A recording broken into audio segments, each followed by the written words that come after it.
G'day there guys, Marky here, and welcome back to another episode of r/relationship advice. Let's go.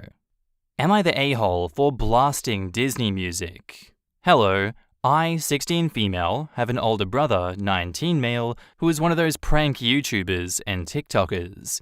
He's been doing this kind of content since 2017, first on YouTube, and then expanding to TikTok for short form around 2020. He's decently popular with children and makes some pretty good money from it. It's annoying for me, and I hate it. As his little sister, I'm constantly having a camera shoved in my face, even when I'm busy. He's pranked me by pretending to delete my school projects off my laptop, throwing out my homework and study material, and he once fabricated a fake report card that he gave to my tech-illiterate parents, which got me grounded for a month, even after I proved that my grades are good, because they never go back on their punishments. He has also come to my work to surprise me and prank me, which has gotten me in trouble with my manager until they moved me to working in the back and not up front with customers because he would just come in so much.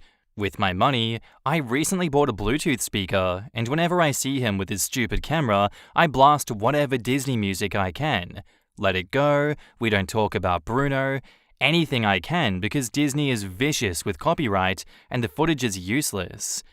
He's tried talking to me before about it, usually on camera, to work out our issue, which means me stopping so that he can go back to making money off pranking me. Because I'm apparently very popular with his audience, he's been slowly losing views and followers, which he's blaming me and my speaker for. My parents are taking his side, as he is providing for us and that he is the golden child. So Reddit, am I the a-hole? And edit, please stop telling me to expose him or make a call-out post and exposing him. I don't and will not make a permanent social media account anywhere, so that isn't possible. In the comments, not the a-hole. He's harassing you against your consent.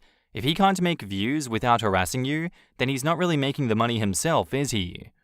Tell your parents that you can't go back on a punishment either, not the a-hole. This is the way. Remember that report card prank and subsequent punishment? You love and respect your wonderful parents and are following in their footsteps and tradition.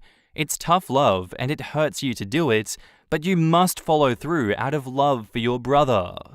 You have a massively dysfunctional family if your 19-year-old brother's TikToks are providing for your family. Your parents suck and your brother sucks. As soon as you're 18, find a way to move out and be on your own. And OP replies, I am.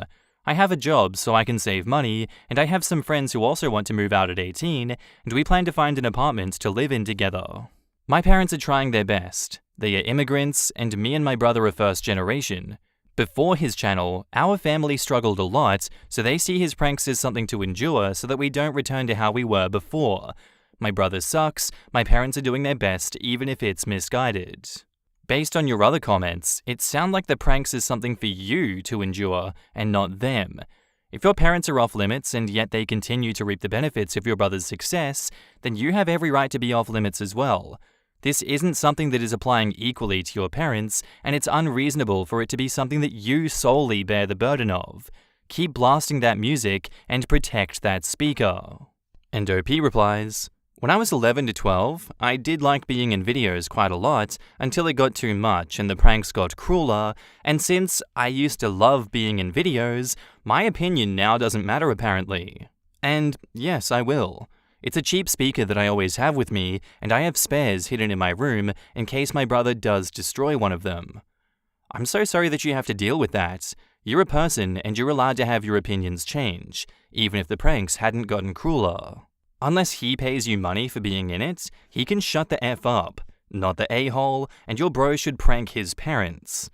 And OP replies, my payment is living in the house that he bought, and his viewers got tired of him pranking our parents in 2018, and they did tell him that if he didn't stop, they would kick him out. So they're off limits, but not me, because better me than them. Your parents should be protecting you. And now, onto the update. I didn't expect my post to blow up like it did, but I thought that everyone would want to know that I'm now safe. First, those who thought that my brother would try and destroy my speaker were right. He destroyed multiple, but I kept buying more as they were cheap, and I have a lot of money saved up for when I eventually move out. I also told my friend's mum everything. Before all of this, she knew that my brother made content online, which is why I always go to my friend's house and not the other way around. I practically live there anyway, so she very quickly agreed that I can stay until I turn 18.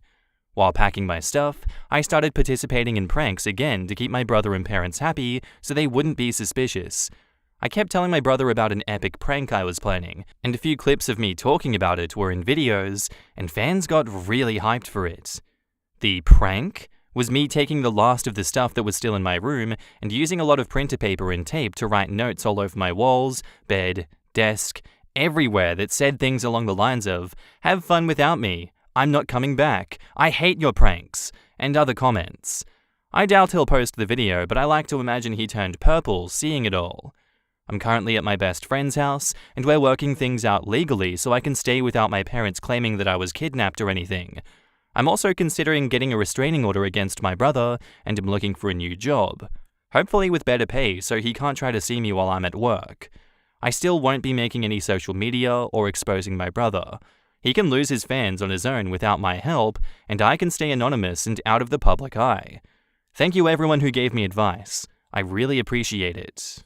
In the comments, not the a-hole. You have the most amazing friend, who has awesome parents, who has rescued you from ongoing abuse and harassment from your brother. I'm sorry that your parents enabled your brother's harassment of you. You don't need them. You have a good head on your shoulders, and I hope all goes well for you now. You know what's going to happen without the sister. The parents will now be the ones being pranked. All of a sudden, the pranks won't be okay. Golden child no more. That's gonna be delicious. OP, I'm so glad that you were safely out. Keep being awesome. The more you went on, the more your family sounds like a cult. I'm glad you escaped. Seriously, his pranks, which they absolutely are not, caused his sister to run screaming from the whole family. How the hell OP's parents let that slide is ridiculous. Good riddance. They lost a family member, and the brother will lose views without his prime target being available. What a bunch of a-holes. If it's anything like my step-family, the boy is always the golden child, and the girl is simply tolerated or exploited as unpaid domestic labor. Good on you, OP, for getting out of there. Our next post is titled, "Am I the a-hole for being hurt that my wife won't allow me to see the birth of our baby and asking for some space?" My wife is 8 months pregnant with our first kid, and she's been finalizing her birth plan. She included me in the process, and I did my best to research and understand it. I went with her to see various doulas, picked a hospital together, established emergency plans, etc. I assumed I would be there for the birth, but she told me she didn't want me to see our daughter being born. She only wants her mother there, and I could only come in once it's done to see the baby. It hurt like hell because I was obviously very excited about it. I asked why, and she just said that she'd be more comfortable that way. I said, okay, and I told her that I'll let her do whatever makes her comfortable, and I'll be on board with it, but that I'm very much hurt and will need some space for a few days to take it in. I slept in the guest room and left before she woke up for work, and she's been blowing up my phone with texts about how it's unfair to punish her for doing what's best for the baby. She called, and she was crying, and telling me that I'm putting so much stress on a pregnant woman for no reason, and that I'm a butthole for that. I don't think that needing space for a few days is wrong of me, and I'm just asking her to let me take in what's happening. I can't pretend to be happy about missing the birth of our baby. She is so angry, but I'm wondering if I'm being a dick. In the comments, not the a-hole. She's allowed to choose whoever she wants in the room, and you're allowed to take a day to sort your feelings. You didn't abandon her. You took space to organize your thoughts. Sometimes it's best to be quiet for a bit instead of saying something mean or not thought out. I'm wondering if she psyched herself out and is worried that the blood, moaning, possible pooping, and just all of that will turn you off. Some women think, he can't see me like this. I'm a mum of 2, and I didn't care who saw me like that. I just wanted my kids healthy and out. And edit, I do mean not the a-hole. Her blowing up his phone and calling him an a-hole is uncalled for. I have been pregnant twice and birthed twice. Pregnancy is not an excuse to call your partner names and to blow up their phone. He said that he needed space and time to collect his thoughts. He didn't leave the family home, he didn't run to his parents, and he did not call an ex-partner. He slept in an extra room and went to work. Ah, yes. Some women fear that they will no longer be attractive to their husbands once they've seen the gory part of childbirth. Maybe check with her what's driving her decision without pushing for a change, just to understand, and if it's apprehension about this, ask if it would be alright if you stayed near her head and not watch her poop in the blood. If she's still not comfortable, it's understandable for you to be upset, but please understand that no matter how grown up we are, sometimes when we're scared, we just want our mummies. I understand that missing the birth is a huge thing, but my husband had to miss it too. We had to go for emergency C-sec, and because of COVID restrictions, no one was allowed in the operating theatre. And then our kid was in NICU for 3 days, and neither of us could hold him. It's been 2 years since, and every day there is something to marvel at. You will have years and years of those special moments. All the best for the roller coaster of parenting. So true. I made my husband promise that he wouldn't look down there. He obviously did, but he looks at me like I'm some kind of superhero now. He couldn't believe how calm and relaxed I was. It fully depends on the man, but some develop an admiration after. OP, not the a-hole. You do what is best for you that day. Childbirth is not easy, and you need the support system that you feel most comfortable with. Not the a-hole. You're allowed space. But I want to add this. My husband was told from so many people not to be there for the birth or look because it will ruin sex for him forever. So he was a little bit worried. He was there, but he made a point of not looking for the first one. The second one, things changed really fast, and he had to run back to the room as fast as possible to be there, and came in just as I was delivering, and he said that he saw everything and that it wasn't that bad. My point is, it's possible maybe people are feeding your wife these same stories, and it's made her insecure and worried. There is a lot of pressure on women to always remain sexy for their husbands. Maybe ask her if she's insecure. I don't know, just some thoughts. The concept that seeing your wife in that condition ruins sex both is extremely childish and is devaluing of the woman, since it makes her existence for him all about sex primarily. Pathetic that so many people parrot those sentiments to justify being crappy, unsupportive spouses. And now, on to the update. Thank you all for your input and advice. Update 1. My wife had the baby, and they are both healthy. I asked her on her due date if she still didn't want me to be there, and she said she wasn't sure.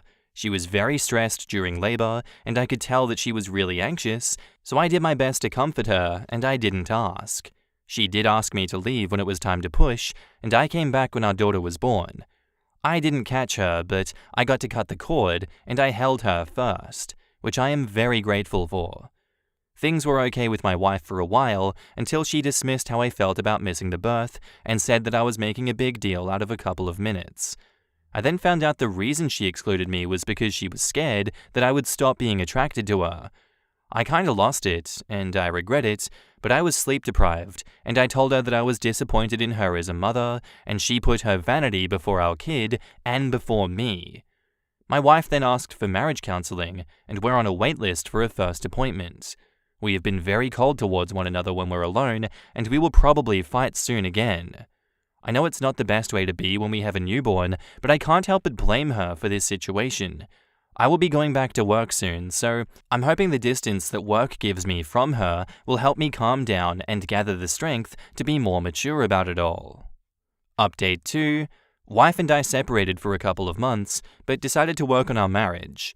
Bigger issues rose to the surface in marriage counseling, and wife did apologize for keeping me out of the delivery room, although she affirmed in the same sentence that if we have a second child, she would ask me to stay out again. She just will not trust me to not lose attraction to her. I had never realized just how deeply insecure she is about her looks and how it affects her every part of her daily life. She's a pretty woman, and she's always acted very confident, but it was mostly just a facade that completely crumbled with the pregnancy. We ran into some issues with breastfeeding related to that, where she would eat very little to lose the pregnancy weight, and it caused her to produce less milk, consequently stressing her and the baby out more. I begged her to postpone her diet until our baby is a little bit older, but it was so important for her to lose weight first. I tried supporting her, but I was going through my own struggles, and I couldn't understand how she could put that over the health of our baby. We are determined to make our marriage work, and I'm going to do my best to understand her struggles with self-image. I've come to accept that seeing the birth of any child that I have with her just will not be possible. In the comments, this is a tough one. Diet culture is a disease, and you're married to a long-term case. Try this one on for size. What if you replace attractiveness and vanity and how attractive she is with her control over her body?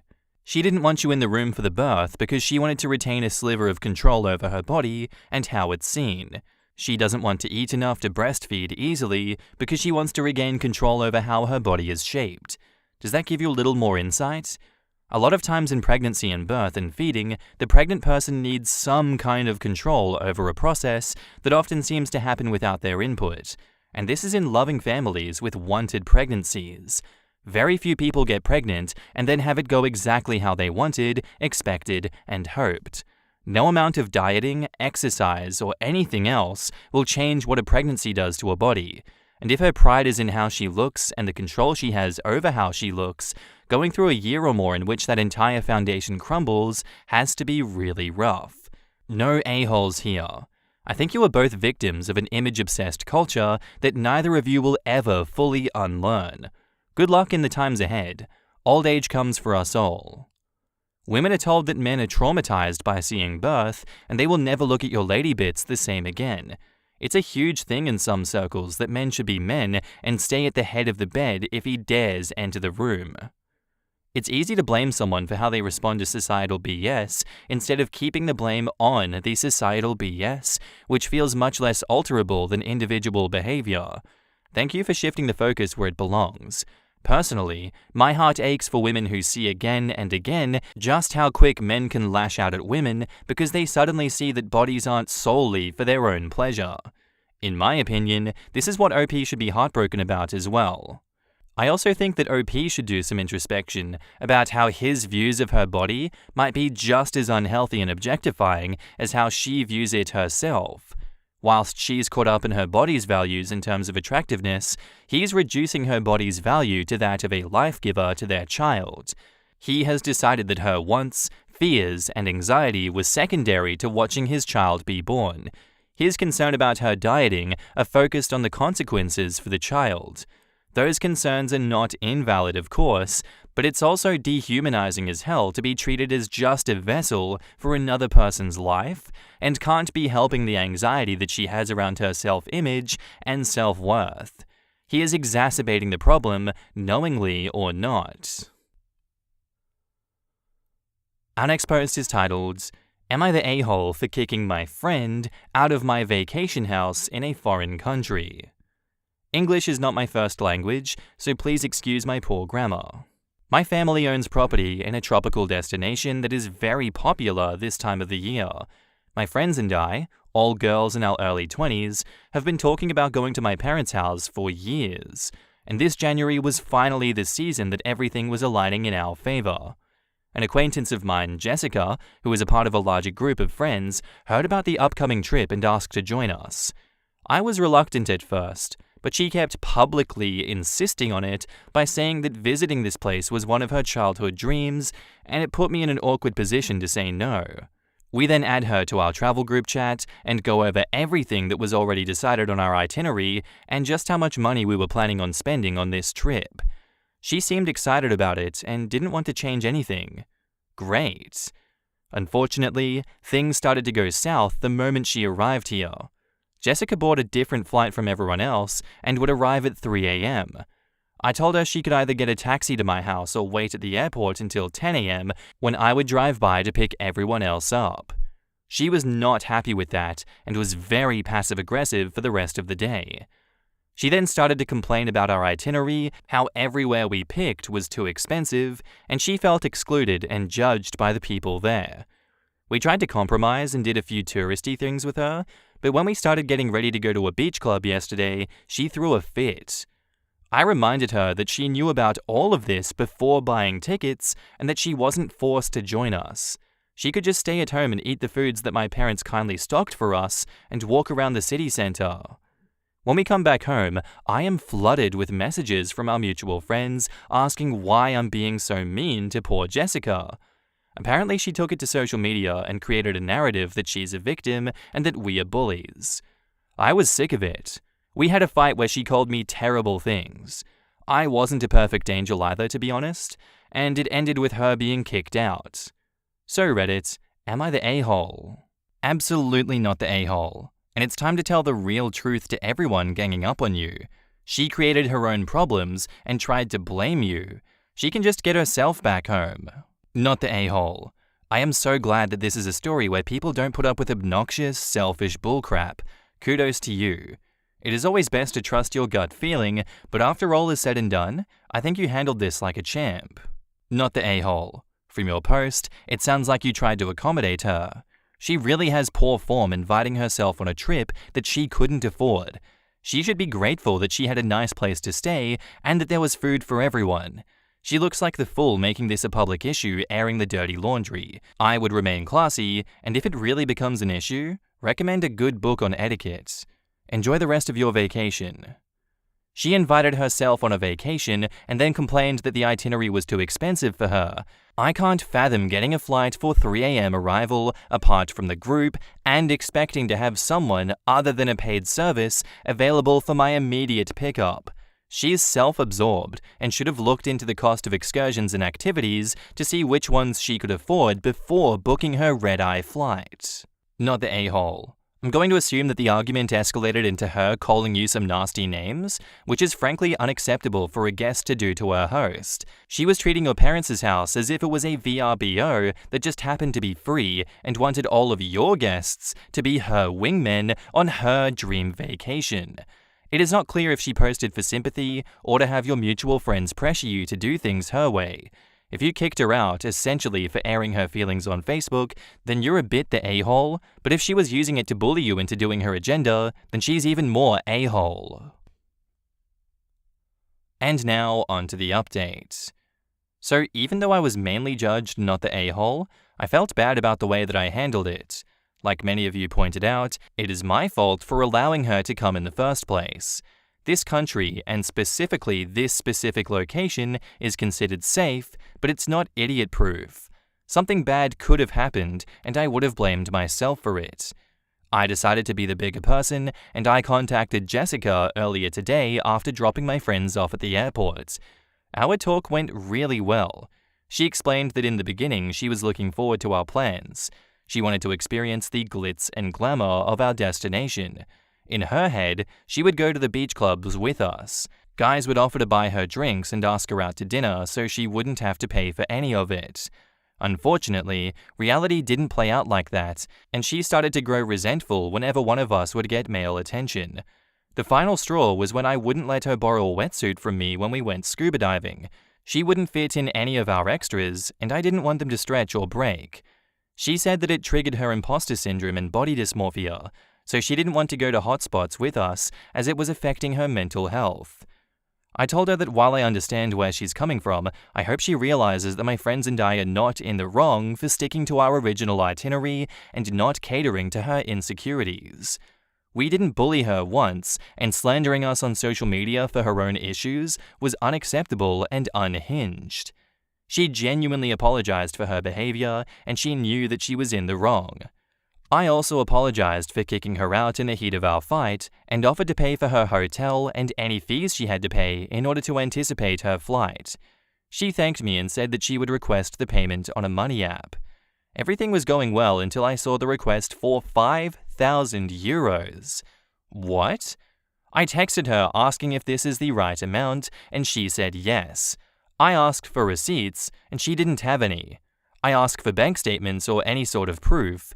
She got angry and went back to being her rude, irrational self. I blocked her everywhere, and I won't talk to her ever again. In the comments, well, this took a turn at the end. You were clearly way better off without this person. They have shown that they will not take any accountability for their own a-hole behavior. Well, that's not entirely true. She will totally feign accountability for financial gain. Shocked that she didn't scream emotional distress for the excessive amount. Chick never should have gone on a vacation that she knew she couldn't afford. Point blank, sounds like a bagpacker who wants others to pay their way. Her planning on getting male attention to afford some stuff is about the most short-sighted plan that I have ever heard of. I've known a few people who this worked out for. They'd pick a destination and bring cash as a backup, but usually didn't pay for a single meal or drink while they were there. But both the men and women I knew who did this were stunning and extremely charismatic.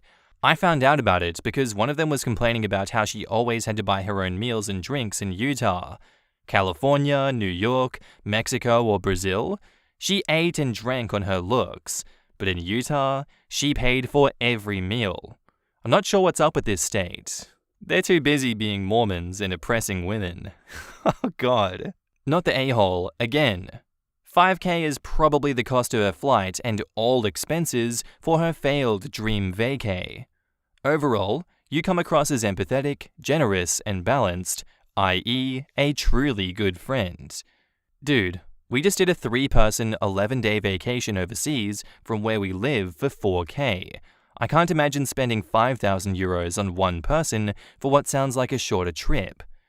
Considering that she didn't even have to pay for food and lodging, as all of this was provided by OP's parents, the $5,000 are either a first-class flight or just totally made up. And that's where I'm going to end today's story, guys. I do hope you enjoyed, and I'll see you in the next one. Bye.